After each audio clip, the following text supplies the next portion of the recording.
Cinema നടന്റെ ശബ്ദമായിരിക്കും നമ്മളെ വിട്ടുപിരിഞ്ഞു പോയ NF വർഗീസിന്റെ പ്രജ എന്ന ചിത്രത്തിലെ ഒരു ഡയലോഗ് എന്ന് പറയാം. ശ്രീ NF വർഗീസ്. അപ്പോ പറഞ്ഞു കേട്ടത് പോലും തന്നെ ആളിത്തിന് ഹരാപ്പെടുത്ത കണ്ടിന്യം കൊണ്ട് സംസാരിക്കുന്നത് ചുമ്മാ വെറുതെ 5 ജോഡി വാക്കനടിച്ച വാറല്ല. സാക്ഷാൽ ലാഹേലുമൊക്കെ ചെന്ന് സീസൺ പൊളിറ്റീഷ്യനായിട്ടാണ് ഈ സ്റ്റേറ്റ് ഹോട്ട് ഫോർ പോളി കൈകാര്യം ചെയ്യുന്ന the powerful second in command of the state cabinet. ഇത് മൂക്കിന്റെ താഴ്ത്തി കാട്ടി പൂടേണ്ടില്ല. അതിങ്ങനെ സിനിമാ സ്റ്റൈൽ പിടിച്ചു പറിച്ച് വേണ്ടിയൊക്കെ കെട്ടിയ പേടിക്കുന്ന രാഷ്ട്രീയക്കാരും നേതാക്കന്മാരൊക്കെ ഉണ്ടാകും. അതൊക്കെ ബോംബേല്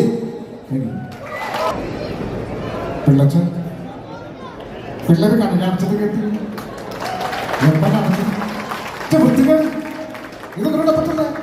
ഇത് കേസുകളുള്ള കേസ്. എത്ര പിള്ളേർ പിന്നാമറം കാണിച്ചു നാളെ ഉമ്മറം കാണിച്ചാൽ